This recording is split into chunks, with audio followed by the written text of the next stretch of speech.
Hello students, कैसे हैं आप लोग। आई एम 100% श्योर कि आप सब बहुत अच्छे हैं और हमेशा अच्छे रहने की कोशिश कर रहे हैं और खुश रहने की कोशिश कर रहे हैं। खुश रहना बहुत ही ज़रूरी है क्योंकि ये भाग दौड़ की ज़िंदगी में अगर इंसान पूरी तरह से वो इतना बिजी है कि वो खुश नहीं रह पाता है। खुश रहना बहुत ही ज़रूरी है, ये सबसे बड़ा मेडिसिन है, इससे बड़ा कोई मेडिसिन ही नहीं है।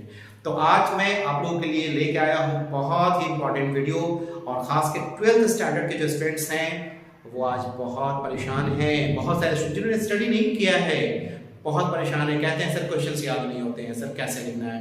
तो थ्योरेटिकल पार्ट मैं अभी बताने वाला हूँ आप लोगों को, जिसमें से सिर्फ और सिर्फ मैंने सेलेक्ट किया है 5 क्वेश्चंस जिसके आंसर्स मैं दूंगा, और आप इस वीडियो को बार बार देखेंगे जिससे क्या होगा, ये पूरी तरह से मेमोरी हो जाएगा। अब बस एग्जाम में मेरी बातों को लिख देना है आपको, आप अच्छा मार्क्स स्कोर करोगे। तो स्टार्ट करता हूं। सबसे पहला क्वेश्चन मैंने जो लिया है अकाउंटेंसी का, जो 12th स्टैंडर्ड का है, वो है व्हाट इज रिवैल्यूएशन अकाउंट। ये रिवैल्यूएशन अकाउंट क्या है? पूर्ण मूल्यांकन खाता किसे कहते हैं? हिंदी में पूर्ण मूल्यांकन खाता किसे कहते हैं? What is revaluation account? Revaluation account is that account which is prepared by partnership firm, and this type of account या this account is prepared to find the profit or loss on the revaluation of assets and liabilities। यानी assets और liabilities को revaluation किया जाता है, उसको revalue किया जाता है, तो profit या loss arise होता है। This account is prepared on the occasion of admission of a partner, retirement of a partner and on the occasion of death of a partner। यानी या तो कोई पार्टनर फॉर्म में एंट्री लेता है तब रिवैल्यूएशन अकाउंट बनाना कंपलसरी हो जाता है, और जब कोई पार्टनर फर्म से रिटायर होता है तब भी आपको रिवैल्यूएशन अकाउंट बनाना पड़ेगा। और लास्ट में अगर कोई पार्टनर एक्सपायर हो जाता है, पार्टनर का डेथ हो जाता है, तब भी रिवैल्यूएशन अकाउंट बनाते हैं।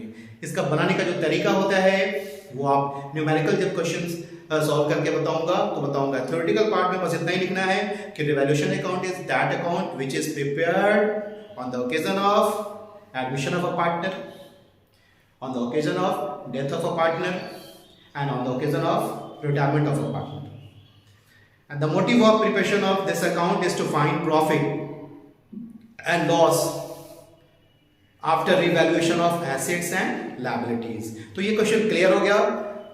हिंदी में बता दूं, रिवैल्यूएशन अकाउंट जो बनाया जाता है, पूर्ण मूल्यांकन खाता जो बनाया जाता है, सारे संपत्तियों को, सारे दायित्वों को पूर्ण मूल्यांकित किया जाता है, फिर से उसको रिवैल्यू किया जाता है, और जिससे प्रॉफिट होता है और प्रॉफिट पार्टनर्स के बीच शेयर किया जाता है ओल्ड रेशियो में। जब कोई साझेदार का प्रवेश होता है, जब किसी साझेदार की मृत्यु हो जाती है, या कोई साझेदार अवकाश ग्रहण कर लेता है, ऐसी दशा में पूर्ण मूल्यांकन खाता, जिसे इंग्लिश में रिवैल्यूएशन अकाउंट कहते हैं, वो बनाया जाता है। नेक्स्ट क्वेश्चन है हमारा realisation account. Realisation account, what is realisation account? वसूली खाता हिंदी में कहा जाता है इसे। Realization account is that account which is prepared on the occasion of dissolution of partnership firm। जब फर्म डिसॉल्व हो जाता है, फर्म द एंड हो जाता है, सारे एसेट्स को सेल करना होता है और सारे एक्सटर्नल लायबिलिटीज, सारे पार्टनर्स के जो कैपिटल्स हैं उसको पेमेंट किया जाता है, पे किया जाता है, उस टाइप में ये रियलाइजेशन अकाउंट बनाया जाता है। तो realisation account is prepared on the occasion of dissolution of partnership firm and it is prepared to find the profit or loss after realization of assets and make payment of the liabilities। okay, ये भी question clear हो चुका।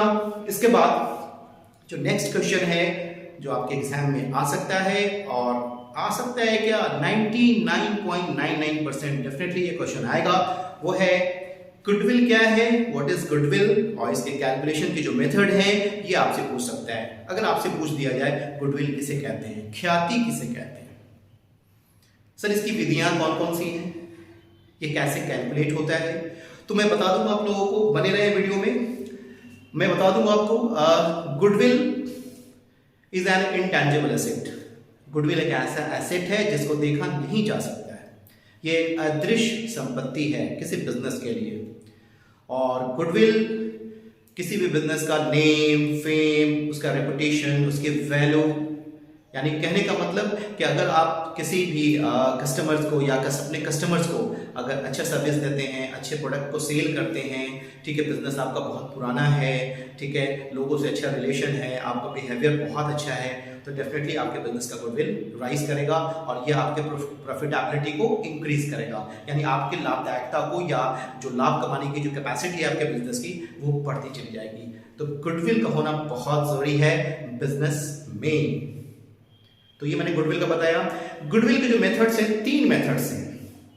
Goodwill calculate कैसे किया जाता है?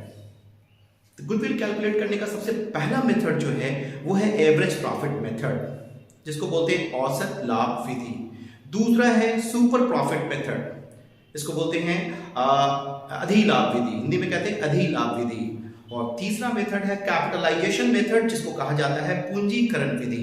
ये 3 method है, इसको आपको लिखने होंगे अगर विधियां आपसे पूछें तो हिंदी में बता दिया और इंग्लिश में बता दिया कि there are 3 methods. First is average profit method, second super profit method and third capitalisation method.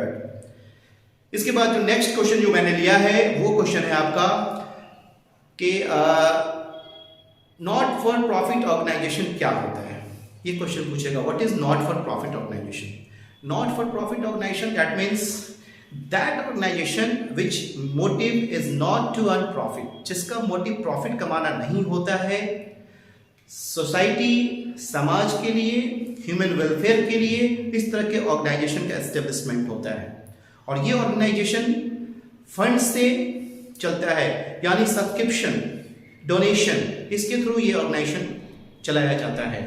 जैसे आप इसका एग्जाम्पल अगर पूछते हैं तो वो एग्जाम्पल क्या हो सकता है? वो एग्जाम्पल आपका होगा कोई भी रिलीजियस प्लेस, टेम्पल, मॉस्क्यू, मंदिर, मस्जिद, church, gurdwara, colleges, schools, universities, ये सब क्या है? Not for profit organisation. और यहाँ भी अकाउंटिंग होते हैं, यहाँ भी अकाउंटिंग किया जाता है। हाँ, प्रॉफिट और लॉस फाइंड नहीं किया जाता है, बस पैसों का हिसाब किताब यहाँ होता है, यहाँ पैसों का हिसाब किताब करना होता है। तो ये क्वेश्चन मैंने लिया। इसके बाद आपको मैं बता दूं क्वेश्चन आ सकता है state the features of partnership. Partnership है, उसका फीचर्स क्या क्या है, मीनिंग भी आ सकता है, पार्टनरशिप होता क्या है। तो आप कह सकते हैं कि the term partnership is the relationship between 2 or more person who have agreed to share profit and loss, business carried out by all or any of them acting for all।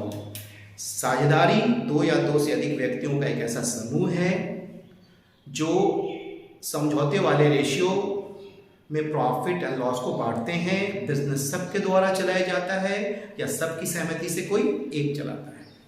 तो ये मैंने बताया, पार्टनरशिप का meaning बता दिया या definition क्या है इसको। और पार्टनरशिप फॉर्म जो है ये इंडियन पार्टनरशिप एक्ट 1932 के थ्रू रेगुलेट होता है। इसके बाद मैं बता दूं क्वेश्चन आपका आ सकता है state the features of partnership. Partnership की विशेषताएं कौन कौन सी हैं वो मैं बताने जा रहा हूं। सबसे पहला फीचर आप लिखेंगे कम से कम 2 व्यक्तियों का होना।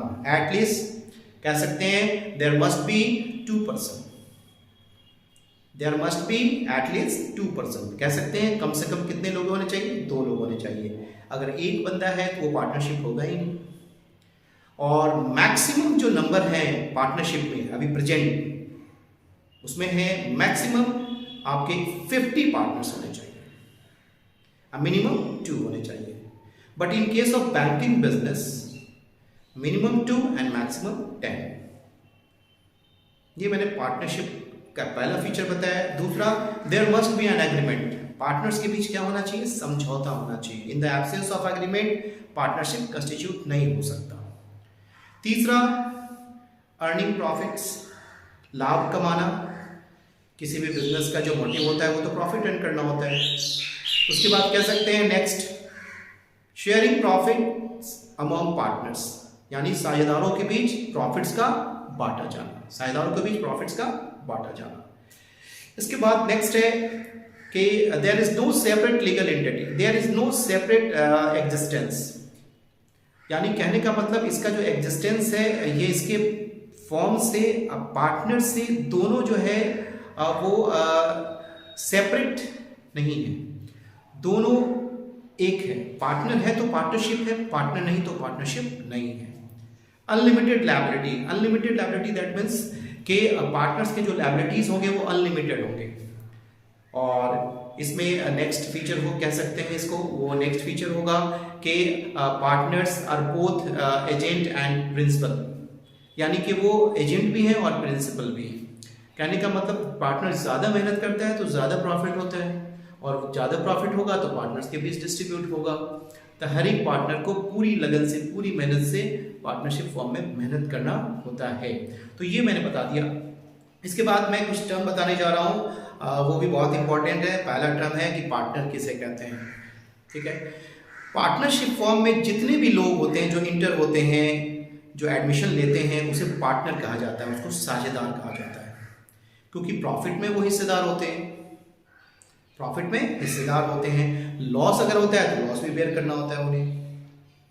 दूसरा टर्म है फर्म किसे कहते हैं, FIRM। फर्म क्या होता है कि partners collectively known as firm.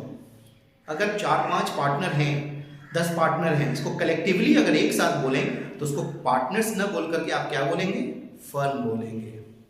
और पार्टनर्स फर्म के बाद नेक्स्ट है जो टर्म है वो मैंने लिया है फर्म्स नेम।